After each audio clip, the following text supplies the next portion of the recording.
नमस्कार दोस्तों, happy teachers day. सबसे पहले तो आज आप सभी विद्यार्थियों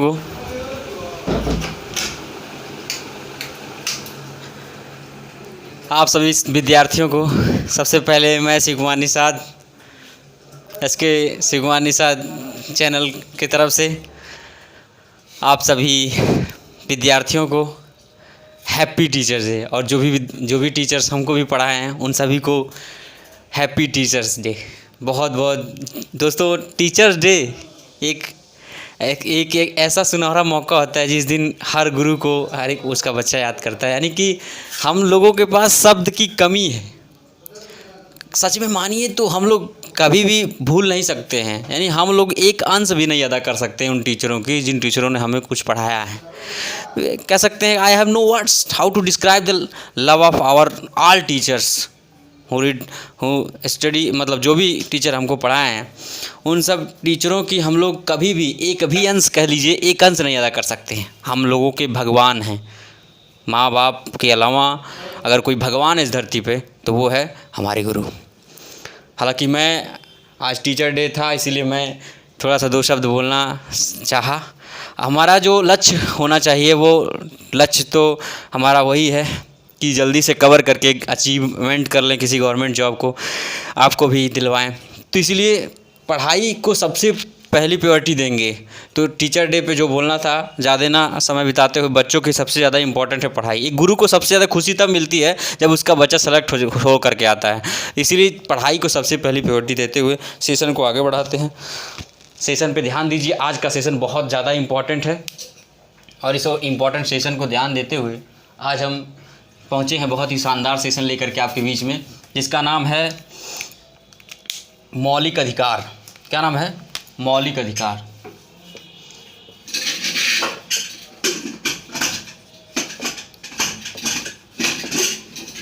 दोस्तों, मौलिक अधिकार एक ऐसा चैप्टर, इसके पहले मैंने मौलिक अधिकार से संबंधित बहुत सारे इससे पहले जो भी मौलिक अधिकार से पहले जो भी चीज़ पढ़ते हैं, भाग 1 भाग 2 आपके बीच में जा चुका है। उस वीडियो का आनंद उठाएं और हमारे पढ़ाए गए वीडियो पढ़ करके आप क्वेश्चन अधिक से अधिक अटेंड करें। आज जो हमारा टॉपिक पहुंचा है वो है मौलिक अधिकार। मौलिक अधिकार क्या है इसके बारे में जानेंगे। और आज हमारा जो मौलिक अधिकार है केवल आर्टिकल 12 और 13 ही केवल आज हम बताएंगे कुछ काम की वजह से। और आर्टिकल 12 और 13 बहुत ज़्यादा इम्पॉर्टेंट है और प्लस 12 और 13 बहुत बड़ा है।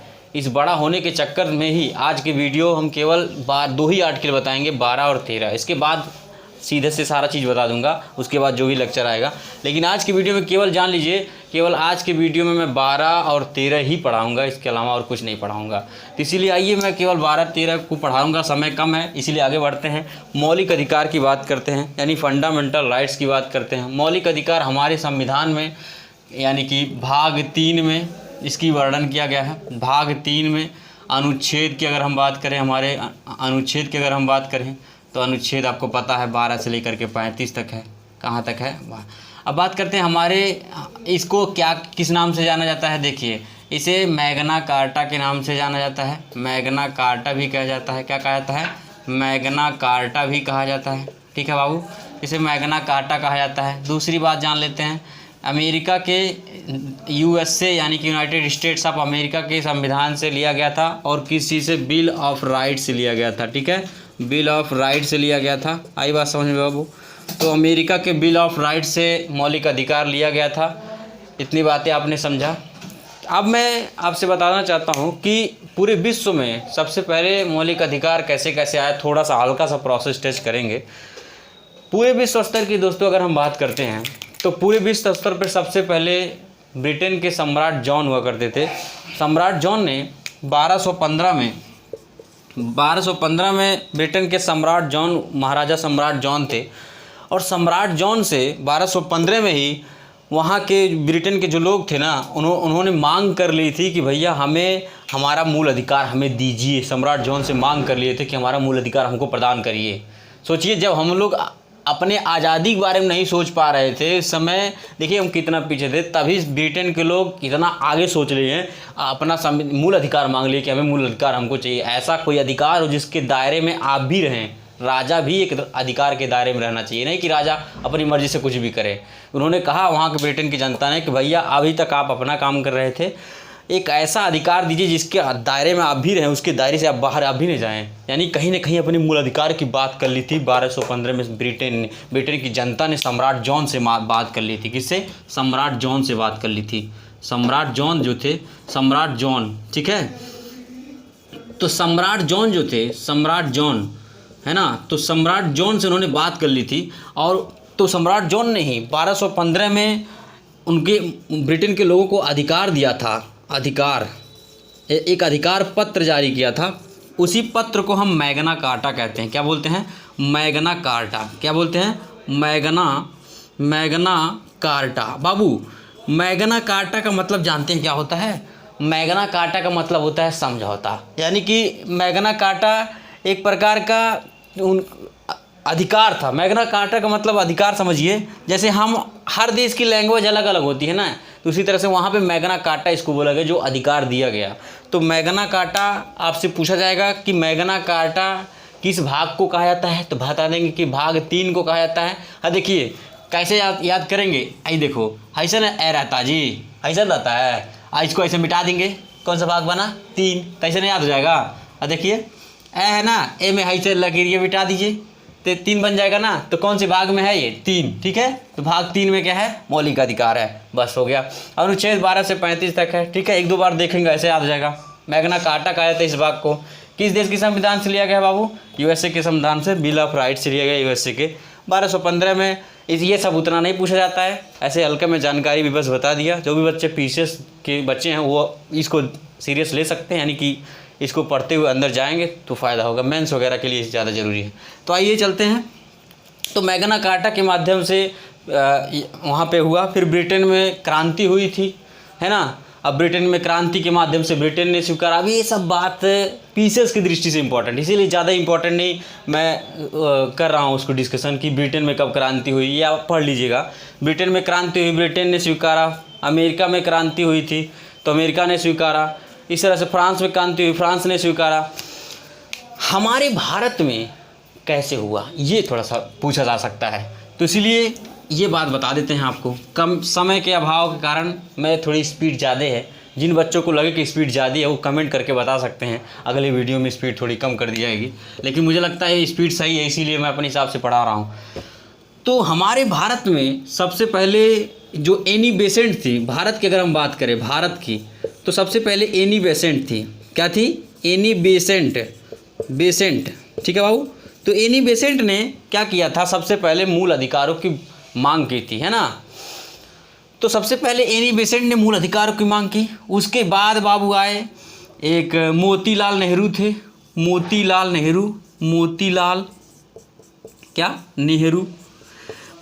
नेहरू आए और इन्होंने नेहरू रिपोर्ट पेश किया। नेहरू रिपोर्ट।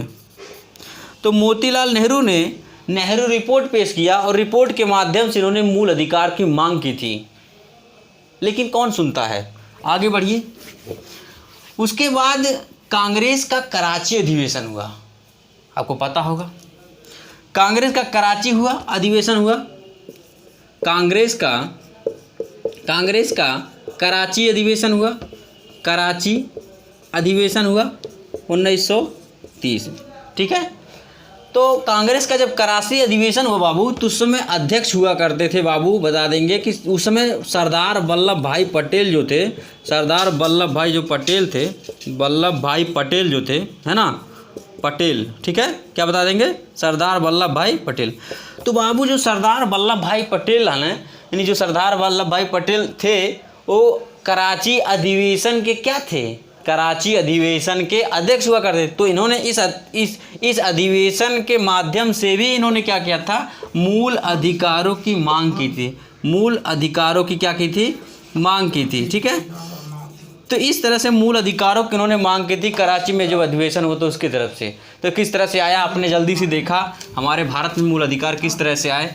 आप समझिए, देखिए मैं थोड़ा सा चलता हूँ, मूल अधिकार की तरफ बढ़ता हूँ। मूल अधिकारों की अगर हम बात करते हैं तो मूल अधिकार जो हैं, फिर से देखिए भाग 3 में अनुच्छेद 12 से 35 तक है। मैग्ना कार्टा कहा जाता है यूएसए के संविधान से लेकर। जब दोस्तों हमारा संविधान लागू हुआ था, याद करिए संविधान कब लागू हुआ था, 26 जनवरी 1950 में, 1950 में। लेकिन बाबू 26 नवंबर को ही क्या हो गया था, 1949 को ही बनकर रेडी हो गया था। ये बात अलग है, हम पढ़ाते कई भी पढ़ाए भी हैं और आगे भी बताते रहेंगे कि 26 नवंबर 1949 को ही रेडी हो गया था। 1930 में कांग्रेस ने आज़ादी दिवस मना लिया था इसी की वजह से। हालांकि कभी मौका मिलेगा तो एक्सप्लेन करेंगे क्या बात है इसमें। 1930 में ही आज़ादी दिवस मना ली थी, तो इसीलिए वो रुका गया वहाँ पर, वो 26 जनवरी का वेट किया गया। हाँ ठीक है। तो 19 हाँ तो क्या कह रहे थे हम, तो संविधान जब लागू हुआ बाबू यानी कि 26 जनवरी 1950 को, तो मूल अधिकारों की संख्या उस समय क्या थी, मूल जो अधिकार थे यानी कि फंडामेंटल जो हमारे यहाँ राइट्स थे वो कितने थे बाबू, उस समय 7 हुआ करते थे। कितने हुआ करते थे हम उस समय, मौलिक जो हमारे अधिकार थे बाबू उस समय कितने थे, 7 थे। कौन कौन 7 थे बाबू, आइए पढ़ जाइए हमारे साथ। एक था समानता का अधिकार, समानता का अधिकार, समानता का अधिकार 14 से लेकर 18 तक था। कहाँ से तक था भाव, 14 से 18। दूसरा आ जाइए, समानता का अधिकार हो गया। उसके बाद आइए स्वतंत्रता का पढ़ लीजिए, स्वतंत्रता, आइए स्वतंत्रता का अधिकार, ठीक है। स्वतंत्रता का अधिकार कहाँ से कहाँ तक है, इसको थोड़ा सा मिटका दिया जाए ना, तब जाके साफ दिखेगा। पूरा मिटका दे रहा है, आइए शुरू से लिखते हैं तो यहाँ पे क्लियर दिखेगा। तो मौलिक अधिकार जो थे, मैं क्या बता रहा था, 7 थे, ठीक है। अब कौन कौन से, पहला आपने देखा समानता का अधिकार, समानता का अधिकार, ठीक है बाबू। कौन सा देखा, समानता का अधिकार आपने देखा, कहाँ से कहाँ तक था, 14 से लेकर के 18 तक था। और दूसरा आपने देखा, दूसरा क्या था, समानता का अधिकार पहला हो गया। दूसरा स्वतंत्रता का अधिकार, स्वतंत्रता का अधिकार, ठीक है। अब देखिए स्वतंत्रता का जो अधिकार है वो कहाँ से कहाँ तक है, 19 से लेके बाबू कहाँ तक बता देंगे, 22 तक। तीसरा आ जाइए, पहला दूसरा तीसरा कर लीजिए यहीं पे। आइए स्वतंत्रता, समानता का होगा, स्वतंत्रता हो गया। उसके बाद आ जाइए शोषण के विरुद्ध अधिकार, कौन सा अधिकार बाबू, शोषण के विरुद्ध, कहाँ से बता देंगे, 23 से। देखिए 22 खत्म हुआ ना, इसके आगे बढ़िए, 23 के बाद 24 तक कौन सा अधिकार, शोषण के विरुद्ध अधिकार। चौथा आ जाइए, उसके बाद कौन सा हो जाएगा, धार्मिक स्वतंत्रता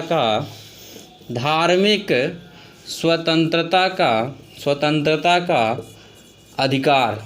कौन सा अधिकार बाबू, धार्मिक स्वतंत्रता का अधिकार, 25 से लेकर 28 तक। कहाँ तक, 25 से लेकर 28 तक। थोड़ा सा दिक्कत हो रहा होगा, लेकिन आप 1-2 बार पढ़ेंगे तो आपको मेरी तरह जैसे मुझे याद हो गया वैसे आपको भी याद हो जाएगा।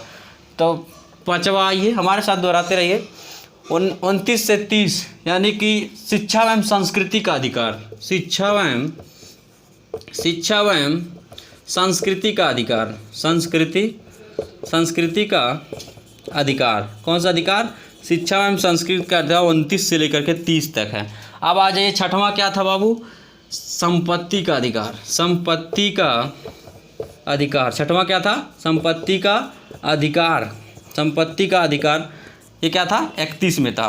किस आर्टिकल में था, 31 में था। 7वां आ जाइए, 7वां क्या था बाबू, अभी भी है, संवैधानिक उपचारों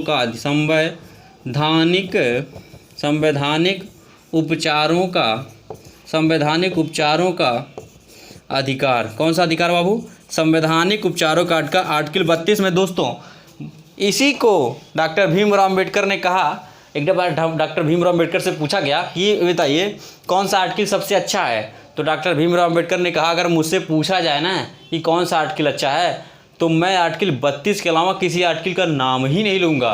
पूरे संविधान में मुझे सबसे अच्छा आर्टिकल लगता है 32। इसीलिए उन्होंने क्या कह दिया, संविधान की क्या आत्मा, संविधान की आत्मा किसने, डॉक्टर भीमराव अम्बेडकर ने किसने कहा था, किसको कहा था? संवैधानिक उपचारों के अधिकार, आर्टिकल 32 को। लेकिन अगर आपसे कहा जाए संविधान की कुंजी, संविधान की आत्मा, प्रस्तावना को बाबू, लेकिन डॉक्टर भीमराव अम्बेडकर ने किसने कहा था? 32 को। तो दोस्तों इस तरह से देखा कि आपने किस तरह से साथ थे, लेकिन प्रेजेंट टाइम में, वर्तमान समय में इसको क्या कर दिया गया है, संपत्ति के अधिकार को क्या दिया गया है, समाप्त कर दिया गया है। लिखेंगे यहाँ पर, लेकिन वर्तमान समय में, लेकिन वर्तमान समय में, वर्तमान समय में, वर्तमान समय में संपत्ति के अधिकार को, संपत्ति के अधिकार को, संपत्ति के अधिकार को 44वां संविधान संशोधन करके, संविधान संशोधन करके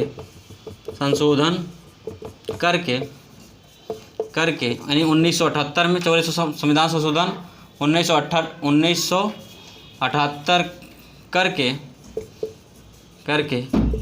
मौलिक अधिकार से इसे हटाकर 300 के क्या में यानी कानून विधिक अधिकार के रूप में जोड़ दिया गया है। करके मौलिक अधिकार से हटाकर इसे 300 क में विधिक अधिकार के रूप में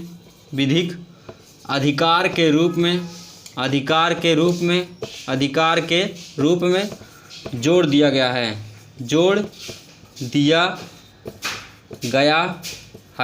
क्या है बाबू? विधिक अधिकार के रूप में जोड़ दिया। फिर से समझिए, हमारे यहाँ जब हमारा संविधान लागू हुआ था तो हमारे यहाँ 7 प्रकार के मौलिक अधिकार थे, लेकिन वर्तमान समय में मौलिक अधिकारों की संख्या 6 है। कितनी बता देंगे बाबू? 6। देखिए कौन सा अधिकार, मौलिक अधिकार छीन लिया गया?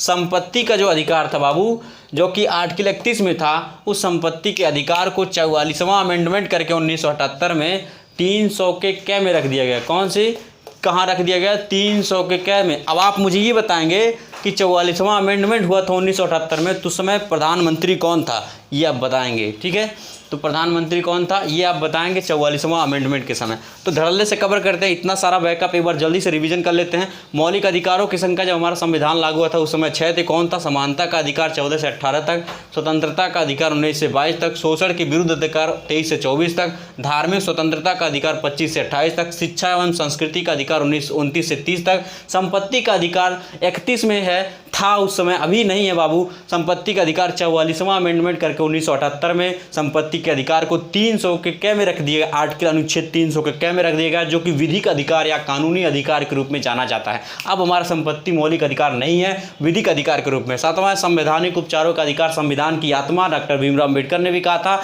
यानी कहने का मतलब ये है कि यदि कवच प्रदान करता है हमारे मौलिक अधिकारों की। डॉक्टर भीमराव अम्बेडकर ने कहा था बाबू कि अगर हमें अधिकार प्रदान कर दिया जाए, क्या कहा था? अगर हमें अधिकार प्रदान कर दिया जाए और उसकी रक्षा न की जाए, रक्षा करने की व्यवस्था न की जाए, तो हमें अधिकार प्राप्त करने से कोई फायदा नहीं है। क्या नहीं है? फायदा नहीं है अधिकार प्राप्त करने से। इसीलिए क्या है, आर्टिकल 32 को सबसे ज़्यादा प्यार करते थे। कौन? डॉक्टर भीमराव अम्बेडकर संविधान के क्या हैं? जनक हैं। ठीक है, इसीलिए डॉक्टर भीमराव अम्बेडकर संवैधानिक उपचारों के अधिकार यानी कि आर्टिकल 32 को क्या करते हैं? बहुत प्यार करते थे।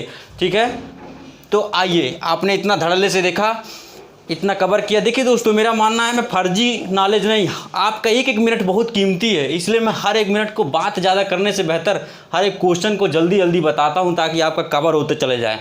ठीक है, आप जल्दी से आपका कवर हो, हर चीज़ आप पढ़कर जल्दी रिसीव, क्योंकि आज की कंपटीशन इतनी ज़्यादा हो गई है कि फर्जी बात करने का भी समय नहीं है टीचर के पास। यानी कि अगर आप बात करेगा तो उतने समय में लड़का कुछ और पढ़ लेगा। तो यानी कि इतना बात समझ गए। अब देखिए, मैं जल्दी से आगे बढ़ता हूँ। ये था आपका अधिकार जो भी था। अब मैं यहाँ पर समानता का अधिकार पढ़ाऊँगा। पहला अधिकार क्या है बाबू? समानता का क्या अधिकार? क्या पढ़ाएंगे बाबू? समानता का क्या अधिकार। ठीक है बाबू, तो अब समानता का अधिकार मैं आपको बताऊंगा। ठीक है, कौन सा अधिकार? समानता का अधिकार। ठीक है बाबू, तो अब समानता का अधिकार पढ़ लीजिए हमसे। कौन सा अधिकार पढ़ लीजिए बाबू? समानता का अधिकार। क्या पढ़ लीजिए? समानता का अधिकार। समानता का अधिकार पढ़ लीजिए बाबू, क्या पढ़ लीजिए, समानता का अधिकार हमसे पढ़ लीजिए। कहाँ से है, 14 से लेकर 18 तक। कहाँ तक है बाबू, 14 से, अनुच्छेद कहाँ तक है, अनुच्छेद 14 से 18 तक है। कहाँ से बाबू, अनुच्छेद 14 से लेकर 18 तक। कहाँ तक बाबू, अनुच्छेद 14 से 18। बहुत सही बाबू। समानता का अधिकार कहाँ से कहाँ तक है, 14 से लेकर 18 तक है। ठीक है, आइए धड़ल्ले से कवर करते हैं। 14 से लेकर 18 तक है। दोस्तों मैंने आपसे कहा था, मैंने क्या कहा था कि हमारी मौलिक अधिकार आर्टिकल 12 से लेकर के 35 तक। तो आप मन में क्वेश्चन ये उठता है कि अगर 12 से 35 तक है तो ये बताइए 14 से कहाँ आप बता रहे हैं सर जी, 12-13 खा गई का, मैंने 12-13 खा गई, मतलब ख़त्म कहानी, ना पढ़ेगा, पढ़ाएंगे, पहले उसी को पढ़ाएंगे। मैं ऐसे ही बता रहा हूँ, मैं समानता का अधिकार थोड़ी शुरू कर रहा हूँ, सबकी तरह नहीं हूँ, पूरा पढ़ाऊँगा शुरू से अंतिम तक, एक भी क्वेश्चन नहीं छूटेगा। तो उसको इसको शुरू करने से पहले वही बताऊँगा मैं, और 12 और 13 ही आज पढ़ाऊँगा केवल, और इसी 2 वीडियो में कम पढ़ाऊँगा, पूरा क्लियर पढ़ाऊँगा, ताकि एक भी क्वेश्चन बाहर नहीं जाएगा इससे। मेरे साथ बने रहिए, मेरे इस वीडियो का आनंद लीजिए, और अपने एक भी क्वेश्चन छोड़ के मत आइए। बस मुझे 5-10 मिनट दे दीजिए, जो भी मैं पढ़ा रहा हूँ उतना समय आप मुझे दे दीजिए। आइए आपका हर क्वेश्चन करवा दूंगा जीएस का। आइए समझिए, अनुच्छेद 12, अनुच्छेद 12 कौन सा बाबू, अनुच्छेद 12 कौन सा अनुच्छेद, अनुच्छेद 12 पढ़ लीजिए। अब अनुच्छेद 12 क्या है, राज्य की परिभाषा।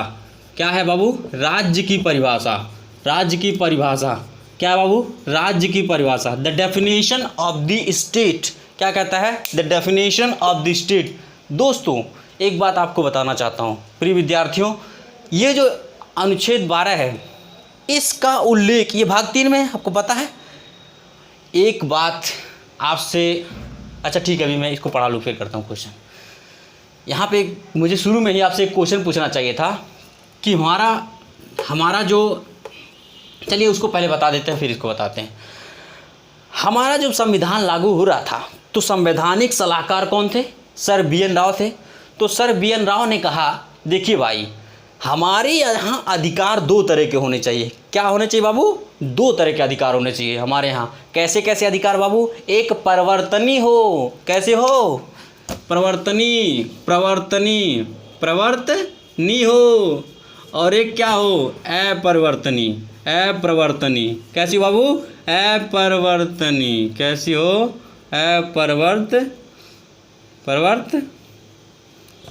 कैसा हो, एक अपरिवर्तनीय हो। उन्होंने कहा कि हमारे यहाँ जो अधिकार होना चाहिए, सर BN राव ने कहा 2 तरह के होने चाहिए, एक परिवर्तनीय होनी चाहिए और एक अपरिवर्तनीय होनी चाहिए। एक कैसा होना चाहिए बाबू, अपरिवर्तनीय होना चाहिए। ठीक है, कैसा होना चाहिए, अपरिवर्तनीय होना चाहिए। चलिए आगे बढ़ते हैं। परिवर्तनी का क्या मतलब, परिवर्तनी मतलब ये कहते सर BN राव ने वहाँ कहा, देखिए परिवर्तनी मतलब ऐसा अधिकार हमें दिया जाना चाहिए जिसको लेकर के हम न्यायालय में चैलेंज कर सकते हैं। जो हमारा अधिकार है उसको लेकर अगर कोई छीनता है, चाहे राज्य छीनता हो चाहे कोई नागरिक छीनता हो, उसको लेकर के हम सुप्रीम कोर्ट में चैलेंज करेंगे और सुप्रीम कोर्ट झपड़ियाएगा, बोलेगा मौलिक अधिकार है, इसको तुम कैसे छीन रहा रे, ये परिवर्तनी है। क्या है, परिवर्तनी है, इसको तुम कैसे छीन रहा है, ये परिवर्तनी है। यानी कि न्यायालय में चैलेंज कर सकते हैं, that we can challenge in supreme court, यानी कि हम सर सुप्रीम कोर्ट को चैलेंज कर सकते हैं कि भैया हमारा मौलिक अधिकार छीना जा रहा है, ये हमारा अधिकार है। ठीक है, इसको लेकर हम चैलेंज कर सकते हैं। और सर BN राव ने कहा एक क्या होना चाहिए, अपरिवर्तनीय होना चाहिए, एक अपरिवर्तनीय होना चाहिए जिसको लेकर के हम सुप्रीम कोर्ट को चैलेंज नहीं कर सकते हैं। जिसको लेकर क्या करना चाहिए, सुप्रीम कोर्ट को चैलेंज नहीं कर सकते, यहाँ पर चैलेंज नहीं कर सकते, चैलेंज नहीं कर सकते, नहीं कर सकते, और यहाँ पर कर सकते हैं, यहाँ पर क्या कर सकते हैं, यहाँ पे कर सकते हैं परिवर्तनीय में। देखिए जिसको लेकर के सुप्रीम कोर्ट में हम चैलेंज कर सकते हैं उसे भाग 3 में कहाँ रखा गया, भाग 3 में 12 से कहाँ तक रख दिया गया, 35 तक रख दिया गया मौलिक अधिकार के अंतर्गत। और जो अपरिवर्तनीय था, यानी कि जो अपरिवर्तनीय जिसको लेकर के हम सुप्रीम कोर्ट में चैलेंज नहीं कर सकते हैं, कोई सुप्रीम कोर्ट फैसला भी नहीं सुना सकता है, उसको हम रखा गया भाग 4 में 36 से 51 तक, यानी कि राज्य के नीति निर्देशक सिद्धांतों में रखा गया। अरे यार नेहा का फ़ोन आने लगा, इसी में यार पढ़ा भी नहीं पाए। उठा रिसीव कर।